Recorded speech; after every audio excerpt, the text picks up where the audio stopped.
The way that the conceptualization of Hobbiton began was on our first trip to the location. We flew up there with Alan Lee and John Howe, our two conceptual artists. There was a lovely bit of farmland up near Hamilton that the film paid the farmer not to put his sheep on there for a while. Andrew. This is Andrew. Nice to meet you, Andrew. I haven't met you before. This is Peter Jackson. Yeah. Very pleased to meet you. Yes. It was a very sort of steep, swampy piece of ground. People going out there now would not realise what the film company started with at the beginning. We drove in, got out of the vehicles and looked at this place and thought, my God, we've just come to Hobbiton. There was the place for Bag End, there was the place for the mill, there's where the Green Dragon would go, here's where the Hobbit holes could go. And they literally just sat there with their sketch pads transforming this farmland on paper from just hills into a Hobbit village.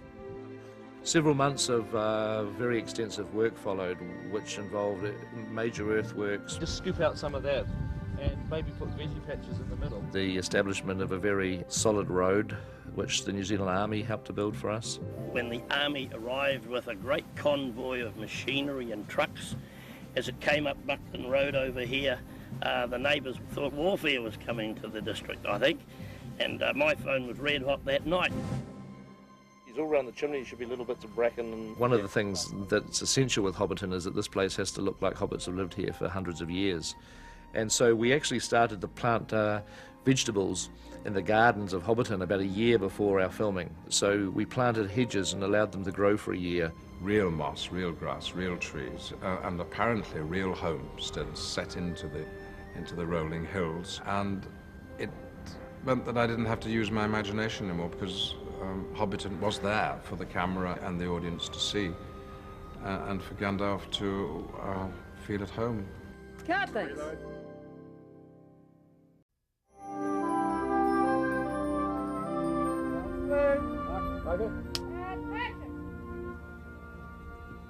When you read the books, if you have any sort of imaginative bone in your body, you can't help but have an exact picture in your mind's eye of what Hobbiton looks like. And then to show up on the sets, you sort of think, that's exactly how I pictured it.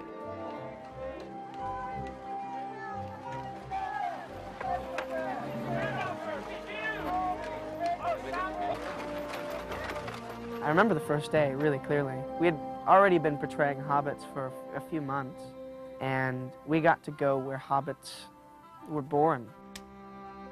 Sit.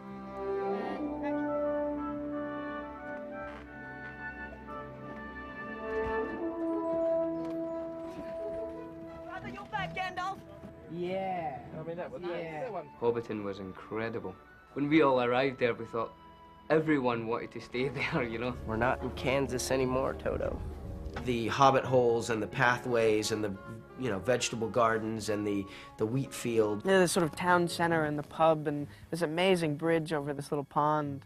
And it was just absolutely gorgeous. All of the things that are rich and luscious and right about what was described in the trilogy about Hobbiton were there. So you grab it, you eat, and put it down again, and then with your mouth full, you will say, Say what you like about Mad Baggins, but no one keeps a better table. And cut. We walked around, and it was all to our scale, so we could walk around and feel like hobbits. Open the doors and walk through the gardens and walk down the streets and see other people walking around like hobbits, and it was amazing. Some of my favourite days filming certainly have been in Hobbiton when we did Bilbo's party, because there's a huge party atmosphere and there's cakes and people are dancing and it's just hobbits in their element having fun. And it in a way ultimately does represent what is at stake throughout the entire saga of the Lord of the Rings. Lord of the Rings is a mythology, it is a fairy tale, it's an adventure story. It never happened, except somewhere in our hearts. And yet there was Hobbiton in 3 dimensions and smoke coming out of the holes where they live underground. And I believed.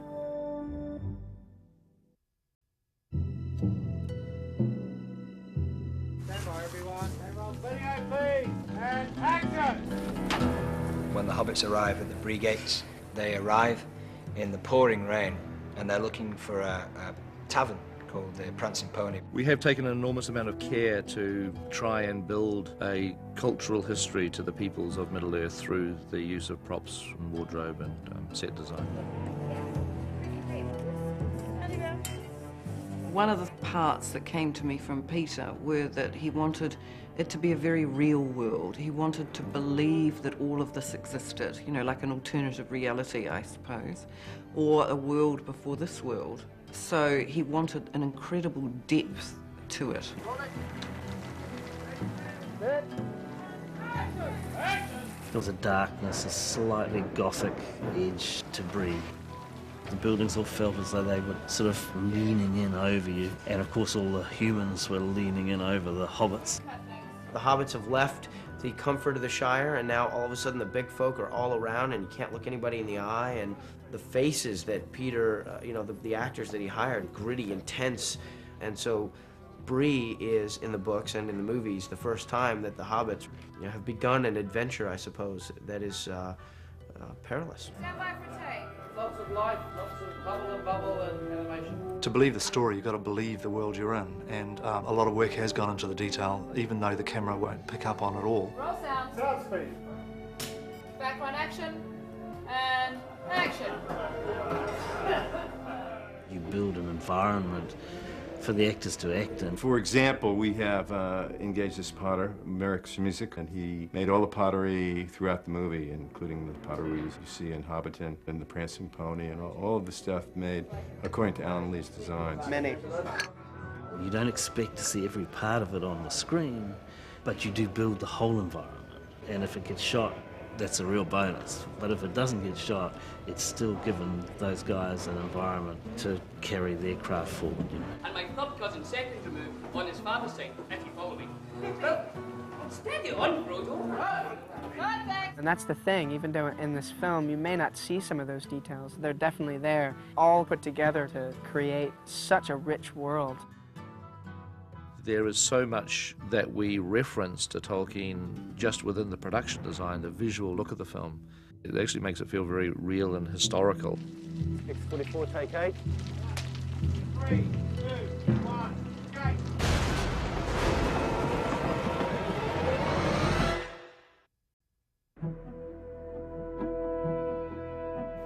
Coming back, thank you. X19.3 Charlie, G camera mark.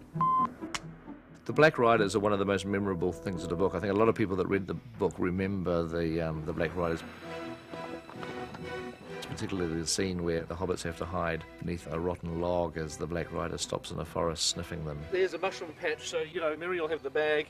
You guys will be carefully tucking them, because, I mean, this is your next feast. It's, like, amazing. You know, you're going to grab these, you're going to fry them up. I wanted that scene to be as much of feeling like it came from the pages of the book as I possibly could. It was actually the scene that we shot on the first day of the shoot. You know, that moment, I think, it's pure evil that this thing exudes. So you can sort of have your eyes looking up or looking at each other. It was our very first scene, and so I was able to put quite a bit of time into thinking about it. Roll sound. 33, take 1, hitting camera A. And just action hobbits with the mushrooms. Get off the road! Quick!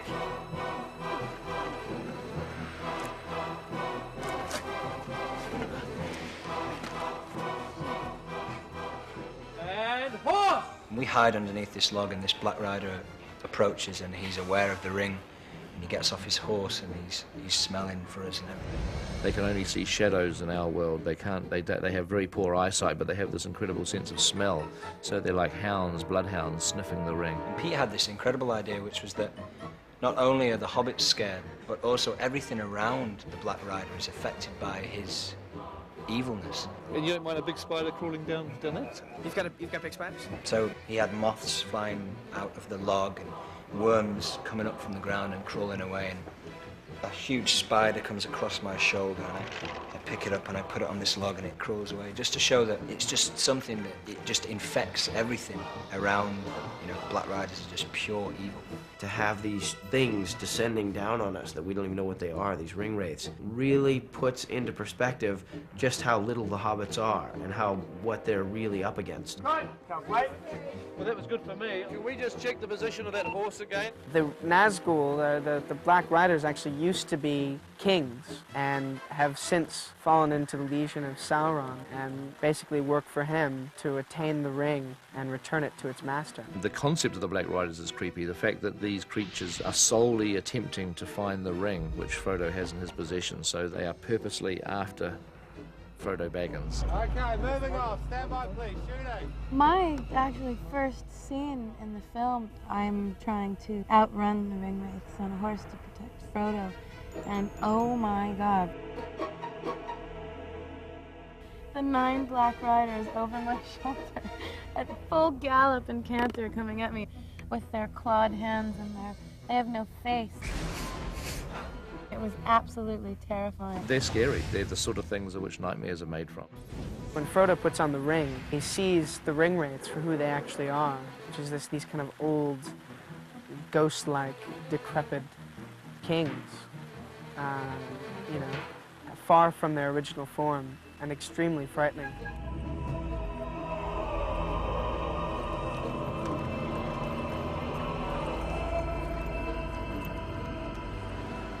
Those costumes that you see as a big black shroud are so complex underneath, structurally. Okay, how does it feel? And there's over 50 meters of fabric in each one of them. So those guys are carrying one hell of a load of weight when they're riding.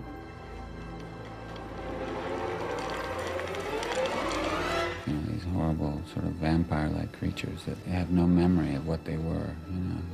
They're these empty, tormented beings. Well, they're like anything black, aren't they? They absorb the light. And because they absorb the light, they absorb the hope that you may have to escape. It thrills me beyond belief to see those ring wraiths on screen. It thrills me how terrifying they are. They're creepy, they're for real because they have physical limitations, but on the other hand, they should be sinister and scary because they can take you to Mordor.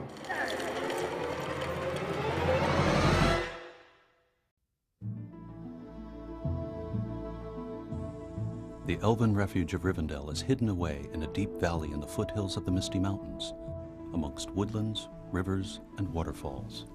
Rivendell is one of the real legendary locations in the book. And action! I think that's one of the challenges of making a book into a film or even illustrating a book.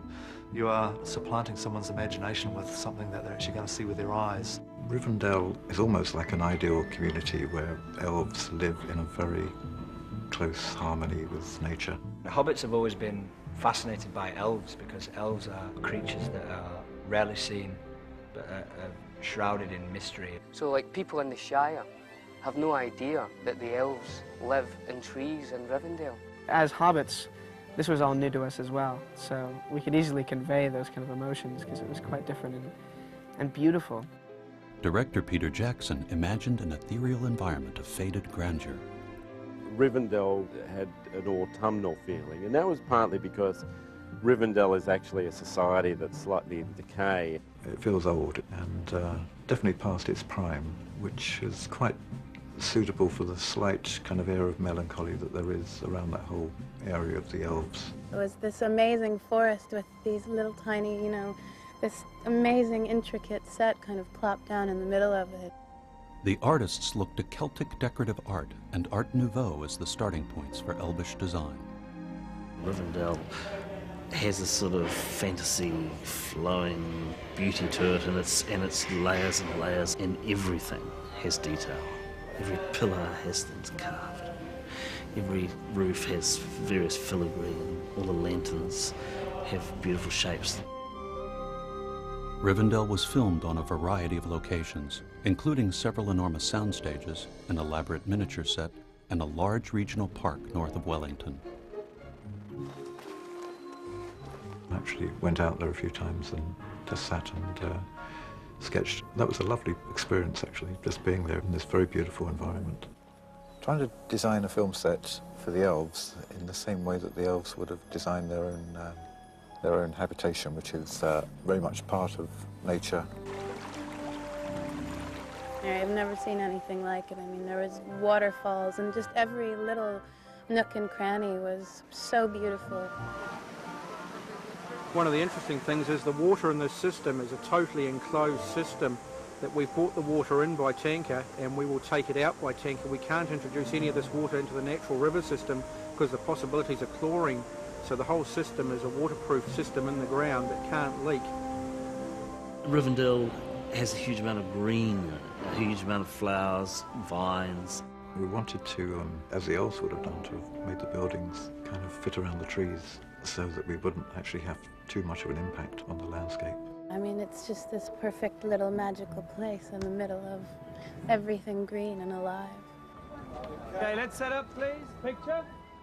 You know, it's funny because the shooting schedule in some really interesting ways mimics the adventures that the hobbits go through in the books.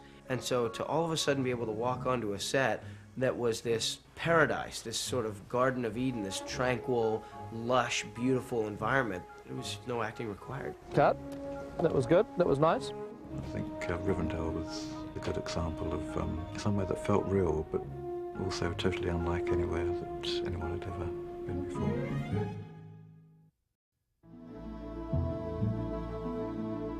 Here we go now, please, shooting, thank you. Because Tolkien has invented a language, the Elvish language, as well as Black speech and Dwarvish, we're there to make sure that the actors get to grips with that. You want to check that line, Liv? You happy with it? You're all right? I know. Yeah, thank you. Here we go, thank you. We have worked very, very hard at making that as authentic as possible, that every time somebody says a name or a place or a language, we're very, very confident that it's exactly how Tolkien would have himself spoken it. And cut. That was good. That was nice. In the movies we have Elvish, both Sindarin and Quenya is spoken quite extensively with subtitles. During the Rivendell scenes and the Lothlorien scenes, there's plenty of Elvish that's spoken. And so we had to have a lot of consultation on that to be accurate. Hi, as I go over my lines in embarrassment. Obviously we started with Tolkien's instructions as to how these words should be spoken and how the languages work. We have 2 full-time dialogue coaches who have been on the film since the first day. They regularly have time with the actors where they train the actors and how to speak the languages that need to be spoken. There is a tendency when you get a line of a foreign language that you don't understand, and you only know the sounds, you impose your own intonation pattern or your own tune onto that sentence. And that's why we've always had to say to the actors, well, you're the actor, you in the end have to decide which words are important for you, but this is what they mean. At first that was so terrifying to me, but for some reason I've been able to pick it up really easily and really comfortably in a way that it just kind of rolls off my tongue. If you know what it is you're saying, you say it as conversationally, then all of a sudden you're sucked into this other world. Rolling sound.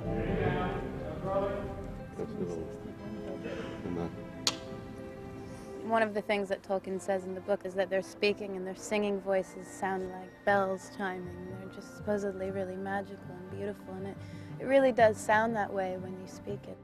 Tolkien's connection with language goes right back into his childhood. He was making new languages even as a small child, and obviously from that he made the people to go with them. But the languages came first, and it's the power of communication is such an extraordinary thing. It is the only thing that makes us different from the other inhabitants of our planet. And I think the difference in languages says everything about the difference in cultures. And I think that was probably what fascinated him, the sound of words and how they differed from culture to culture.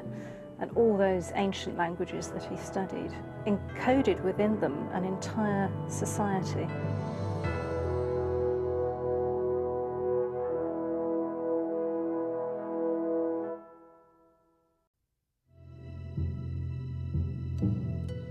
Rolling. Sit. And action. They are the Maiar. They are immortal in human form. They're more like angelic spirits who inhabit the bodies of old men, and they are on Middle-earth to advise the peoples of Middle-earth how to combat evil. But there's a difference between Saruman and Gandalf, in that Gandalf is wise but has learnt humility, whereas Saruman is equally wise but has arrogance. The hierarchy of wizards is defined by the labelling of colours, which refers to the colours that they wear, actually. You might be a brown wizard, but Gandalf is a grey one. Gandalf the Grey. Saruman, slightly higher in the order, is the white, Saruman white. And Saruman is very definitely the most brilliant, the most powerful, with the greatest intellect and the greatest knowledge. Gandalf himself says that. 2, 1, action. And so Saruman and Gandalf represent opposites of the same character, of what can happen if you have great strength and power. So it was a wonderful synergy. There are so many facets, sides to Saruman, the leader, the immortal, the fantastic brain, but he misuses it. So a central part of the story of the films is a battle between the two wizards. Why should Gandalf not be ambitious and in that way, and selfish? Well, we just know that he isn't. And the human form he took was not to become a great leader, or emperor, or politician. You know, Tolkien and Gandalf are on the side of the ordinary people. And 1.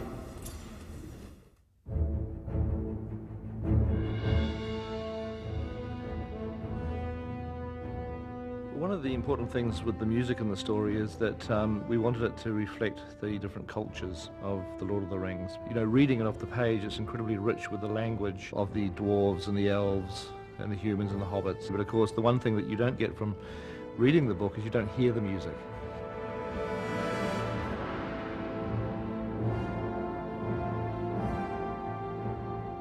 This project was daunting, and quite often I felt like Frodo. You know, I would wake up and say, why me? Why have I been chosen to carry this ring? And many times I'd hear Peter's voice along the way saying, you are the one that must do this. You must create the music to this film.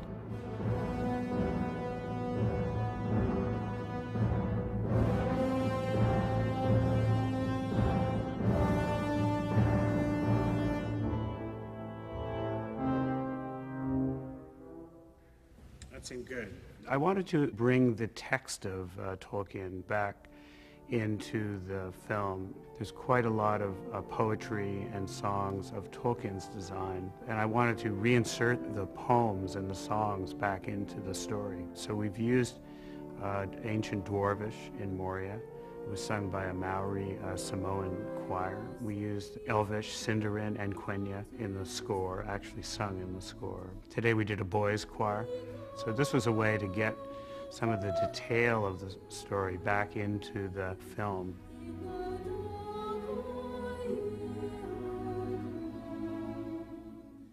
You've got a nice Tim sound when he arrives. Yeah. I think it's a Tim sound. Am I starting to learn the names of all these things? Yeah. Or what? Music is certainly an area that I have no expertise and very little knowledge and understanding of. I don't know any of the terminology. I don't know what half the instruments are called. I'm becoming the embodiment of a little knowledge is a dangerous thing. I know things that I like to hear. I mean, if I hear something, I can sort of somehow try to express to Howard whether I liked it or I didn't like it and offer suggestions. But fortunately, Howard needs very little guidance.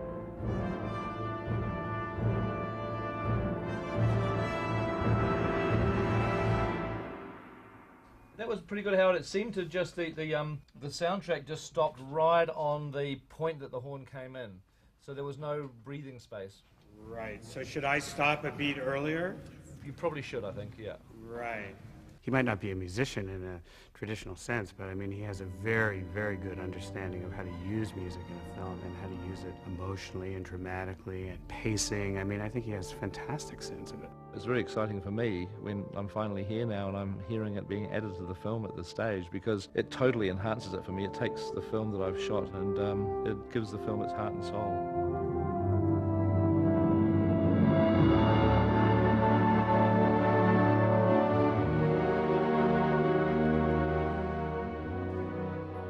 The score is very classical. It's a very operatic feel. It's designed really to transport you into another world. It just seemed right for Middle-earth. I mean, it's a very ancient story. It's 7,000 years ago, and I wanted it to have a feeling of antiquity, and I wanted it to have a historical feel.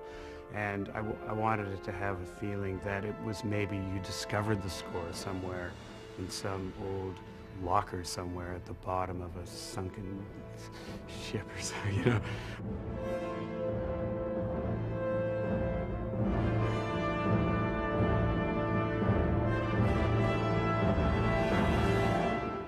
That was good.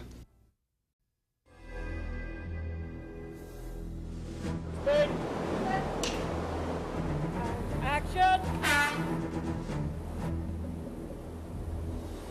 Weathertop is where Strider, at the time, before he is known as Aragorn, and the hobbits, as he's taking them to Rivendell, travel up to the top of this old sort of castle ruin. Action! We found a location, brilliant location. It was like a mushroom rock that's about 300 feet high, and it has a top piece of grass that goes out to these limestone edges and then just drops off, and then in underneath there was a hollow on each side, and so we have Weathertop Hollow where they light the little fire, and then we created a staircase running up inside that rock to the Weathertop summit. Just touch in on a couple of statues as if they're just isolated pops on statues that don't necessarily whip on or whip off, although you can put those in as well. We've added these statues, which they're not complete yet. They're going to be more broken down than they're appearing at the moment. Take out a sliver like that, take out a wedge. When the face goes back in, it will kind of swing back in that way. The figures were sculpted by one of our very talented sculptors. And she made small maquettes from drawings that I'd done. You just watch the wire. It's going now. But as a sculptor, she's probably not the person to be actually attacking them and aging them down. So we have to be very, very careful in sort of not knocking off the best bits. Push it that way. I guess they just sort of represent some element of the age of this place, but they're also kind of like a brooding presence, a kind of foreboding of what's about to happen. It's extremely frightening because it's the first time that the hobbits, you know, had been attacked by the ringwraiths. The first thing you see is how scared Frodo is, and then you turn and look. And at that point, I think we go to 5 wraiths. Horse and action! So we're all armed, and by this point we realise that it's Frodo that they want. So the hobbits are in a formation where they're protecting Frodo. Just need you circling around amongst yourselves a little bit more, guys. If you could just, yeah, that sort of feel. That's nice. One more. They're in deep trouble when they get up the top. It was really spooky to sort of be in that environment. Really a hollow, vacant, eerie, scary quality to the way that was described in the books and the way Peter has actualized it in the film. Just react with your sword, R2. Just, yeah. Alrighty, lighting up the torch, thanks. Wind and smoke happening, please.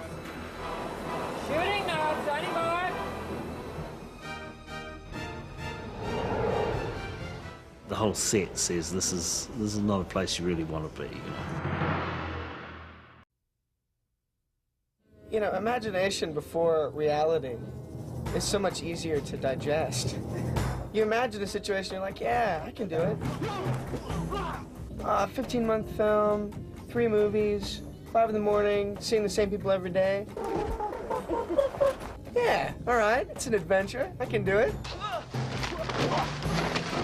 But it's so much different than what the actual reality is.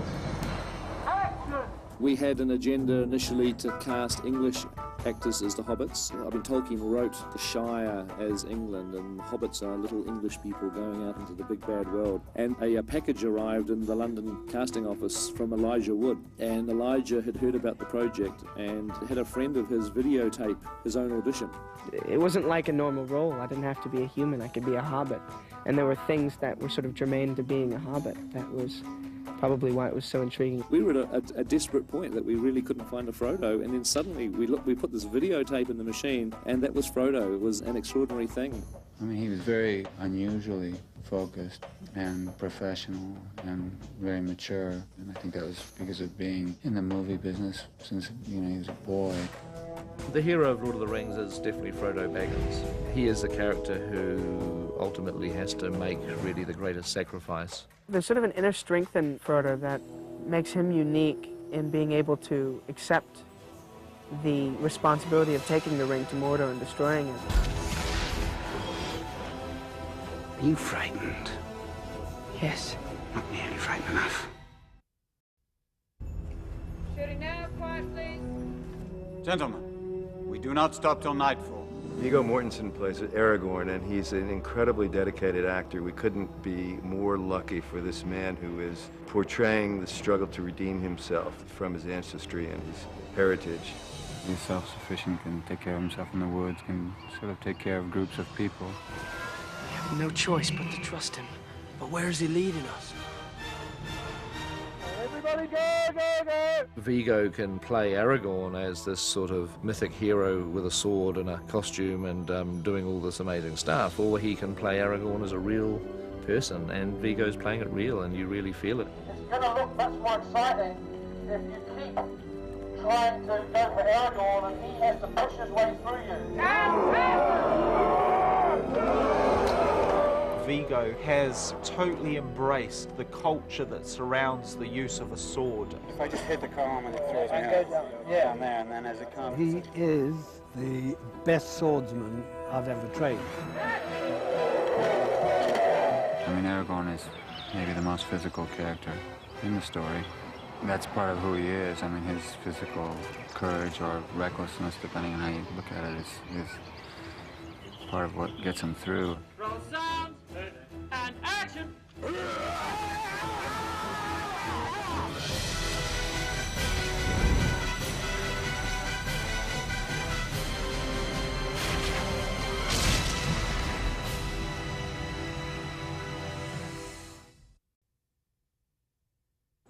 So it'd be nice just to stop the hobbits a bit closer to Orlando, not let them get too far away. Legolas is a Mirkwood elf, which is one of the woodland realms. Strangers from distant lands, you will unite or you will fall. You have my sword. And you have my bow. He's a warrior, essentially. And that's basically my role in the Fellowship, you know. Yeah, I'm going to do this sort of swinging motion like this. Yep. They have a hyper keen sense of sight and hearing and a beautiful relationship with nature, and they're just sort of very powerful, special creatures. And they're immortal, so they haven't known sickness or pestilence. They can be slain in battle, or they can die of a broken heart, but that's about it. Anybody shoot? He's just in the middle of his preparation. He's prepared, so I'm trying to focus here. I'm trying to get my objectives and my actions right. Just because you don't even think about anything like that, you know. The humans are slightly threatened by the elf. Was he posing? A comely elf, isn't he? We have this joke where we dig at each other, me and Aragorn, me and Viggo. Bean Boy, so threatened, these humans, honestly. So threatened by the elves. Yeah, and I'm like, yeah, well, at least I don't smell, and at least I'm going to live forever. So we get a little bit of the odd dig here and there, you know, but that's just because I can't use a bow and arrow the way I can. One of the most challenging parts for me was trying to understand a martial art enough and getting the movement right.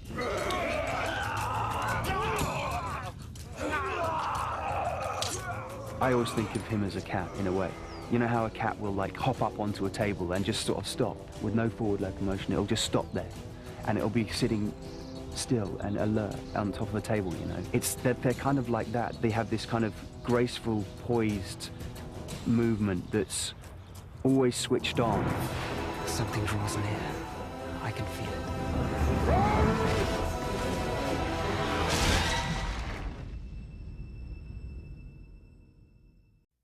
Nice and quiet, please. Shooting. Action. Galadriel is someone who has an edge of danger about her because she is a ring bearer, and she has the potential, if she was to take the One Ring, that she too could turn into the evil force that Sauron is. There's something beautiful and wonderful about Galadriel, but there's something incredibly creepy and, you know, possibly dangerous about her as well. Even the smallest person can change the course of the future. She herself is terrified of the temptation of this ring, because as this ring becomes closer to her, being carried by Frodo into the Lorien woods where she lives, she knows that she will have to face this incredible test of being tempted by this ring, and the thought terrifies her. Will you look into the mirror? What will I see? Even the wisest cannot tell, for the mirror shows many things. It's kind of ambiguous as whether she's a positive force or a negative force. Because she's the queen of the elves and the elves are passing over, they are moving on beyond Middle-earth, there's a sadness, a bittersweetness about what she and her kind are going through. And she's handing on the torch to men, to humankind. And I think that in a lot of ways she's challenging the viewers to say, what are you going to do with the earth? What are you going to do with Middle-earth? We've had this paradise, so now you men, you humankind, have the responsibility of this earth.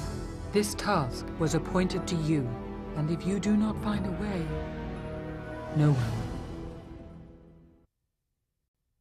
Shooting, please, and roll sound. I think Arwen plays an absolutely critical role in Lord of the Rings because she really does represent love, and Liv Tyler has brought a wonderful etherealness to the part. The biggest kind of bond that I've had on this film was really with wardrobe and the costume designer Nyla, because I've spent so much time with them trying to find who Arwen was and how these costumes would look. And a lot of the inspiration that we got were from pre-Raphaelite paintings, where obviously there's no corsets and they're kind of very simple, flowing, sensuous shapes. Here we go now, please, shooting, thank you. There's an incredible moment when you see an actor settle into the character, and that is really about putting on the costume. 3, 2, 1, draw! If you want him, come and claim him. In this film, there are more things to help them do that, as in they get their ears and they get their feet. Well, I spend about 3 hours in hair and makeup, about an hour to have my ears put on. They're gelatin, so you can only actually use them once. They're really gentle, like if it were to rain, they would basically melt away. And then they put on the costume and suddenly it all gels for them, and that's a fantastic moment. It's like being a fairy princess in a funny kind of way for me to be able to come into work and get dressed up in these amazing, feminine, really, really feminine costumes. It's very nice. Here we go now. Shooting, please. And action. Gandalf has been around for 7,000 years. He's been sent down by the powers above to help Middle-earth, to protect it from the evil which is contained within the One Ring. Is it secret? Is it safe? Gandalf is such a rich character. He's so happily taken on human form that I, as an actor, was able to concentrate on what was more ordinary than immortality. He can come across as a very cliched wizard. I mean, he even wears the pointed wizard's hat. Ian came out and did a week with us for early fittings, and I can remember when we first presented him with this hat, I really think he just didn't know what on earth to make of it. So that one was a love-hate relationship. So I don't think you're sort of holding it in any particularly.